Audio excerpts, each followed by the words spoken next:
boys. I think just for them to start playing and play against someone else is always encouraging, and it feels right. It's about the right time right now. You can see the light at the end of the tunnel. So I'm just excited for the boys.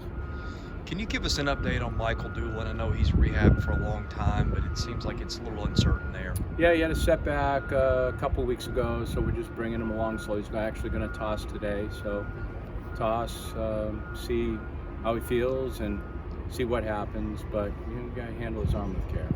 And Colton Region, you mentioned he's hurt. What's that timeline? He's tossing today too, so I'm going to try to get him back up again. Obviously, the situation is a little bit different than Dooley's, but I'm try to get him going too. Do you have a lineup and rotation set for your first weekend? The lineup? Not yet.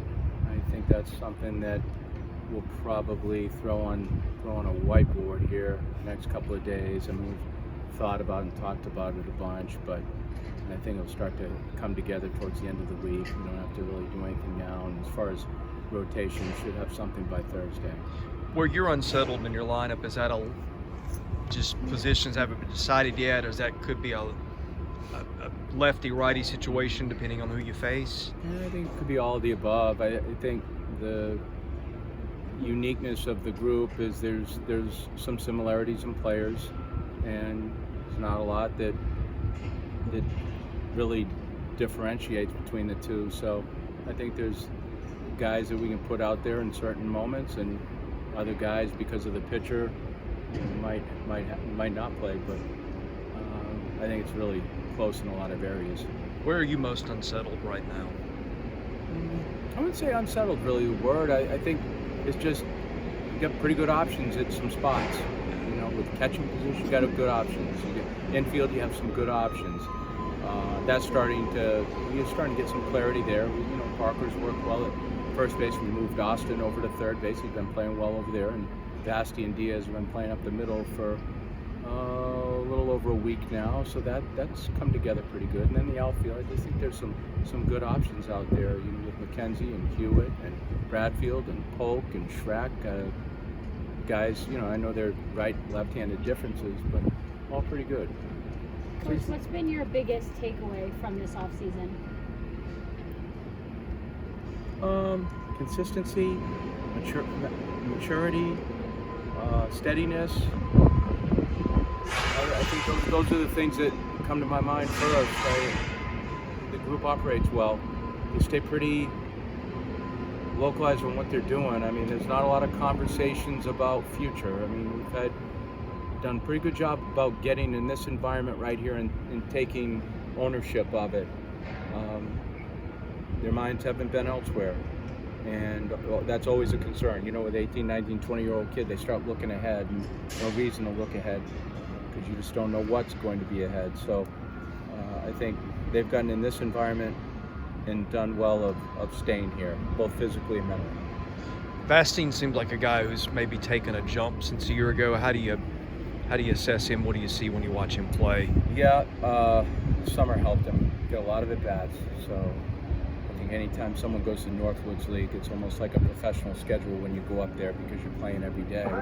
But he got a bunch of at-bats, and I like how he's moving on the field. There's a different rhythm to him defensively in terms of how he's catching the ball and throwing the ball.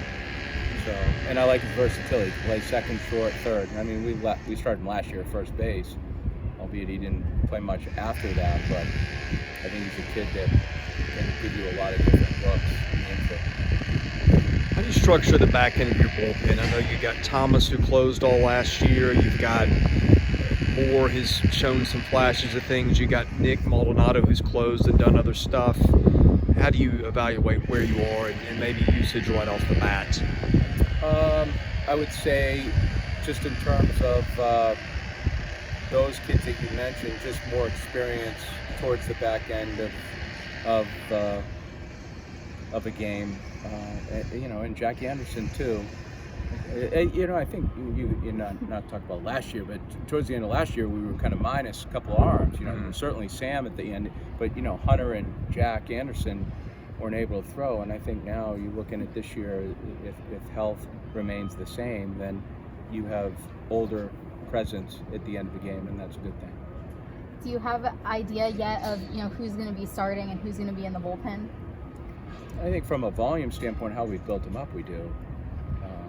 You got about, I think you have to go into a beginning of the year and you're basically piggybacking starters just because of the volume. You're not going to build up a lot. So, yeah, you have about 6 guys, 7 guys that have trained like starters.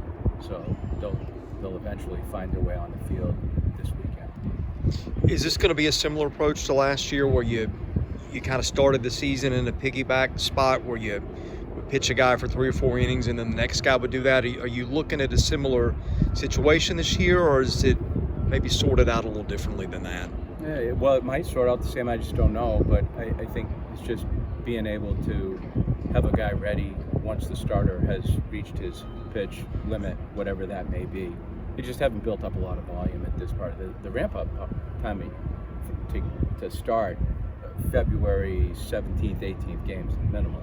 Yeah. So, it just takes time. And that time we'll build pitches, build innings, I'm sure, as we get into March and April. There's been talk that the season starts too early. You just went into pitching development, getting guys ramped up. Would you like to see that pushed back at some point? Personally, I would. I think, but that's me. Yeah. And who cares what I think? It's like, I think March is a good defining time, and if it was Tim Corbin, and I'd say I like March 1st. March 1st to me sounds about right, in terms of health, getting pitchers built up. You think about it, these kids are by themselves or doing things on their own for like 30, 35 days. And then you get like 3 to 4 weeks when you get back here with them. But I know that you have to work from the back, and the back is Omaha. So that date would have to be situated in a way that you could still play 56 games. Whether it's the July 4th period, I'm not sure, but Omaha during that period and starting a season March 1st, at least from my vantage point, it looks right. It just feels right for the athlete. What are your thoughts on the SEC's new 10-run rule? Yeah, we're playing it. I think it doesn't matter what my thoughts are. We're playing it. So that's the way it is. Just got to make sure you're not losing by 10, 7 innings. So, yeah, it's speed up rules, and I'm all for speeding the game up. But there's been situations too in the past. We've been part of it. North Carolina State against Clemson. Forget the year. We were down by 11, top of the 9th in Raleigh. Came back and won with 2 outs. So, nothing's ever over in baseball, but it is what it is. Any good surprises this year? Surprises? Good surprises in player that surprised you that really turned out good? They're all improving, I think. Yeah, I think, I never really get too surprised by what anyone does. As long as they're improving, that's all that matters. Back to the pace of play stuff. I'm guessing you had a heads up on that a lot longer than the press release today, but have you worked that in your preparation? I mean, I know you have, but is that really changed the way that you guys approach anything? Not a lot. I think more on the hitter, to be honest with you. I think the pitcher, once he gets to the mound, that's been in play for two years. I think the hitter staying in the batter's box with 10 seconds, yeah, that's come up once in a scrimmage, and I'm glad it did, because we were penalized by it with 2 strikes too. Yeah. So it took the hitter away from his at bat. But it's just getting in the box. I think once it's in play and once you start playing with it over time, I think it all comes together. I don't think it's a big issue. Major League Baseball is going to be more exposed than we are. So, pace of play has been a topic for decades at all levels. Why does it take so long for something like this to happen, to actually speed the game along? Probably because it goes against everything that you've done for a long period of time, and there's probably a stubbornness to wanting to change when something's been in play for such a long period of time. I don't think pace of play is a bad idea. I think it's put in play in my opinion, to move the game along so the consumer can enjoy it. No one wants to sit and watch a very slow game for 3 hours and 45 minutes. Attention spans just aren't built that way. The game can still be played naturally at a rhythm that I think is favorable to both sides, the people that play it and the people that watch it. At a developmental level, I mean, the NFL, they get in, they get out, everything is on time. It's the most popular game in the country, and baseball has kind of lagged there recently. Do those kind of changes help you with attracting kids that are still kids now that you hope are maybe playing baseball, whereas maybe they're not going to be, just given attention spans now? Maybe. I mean, that's a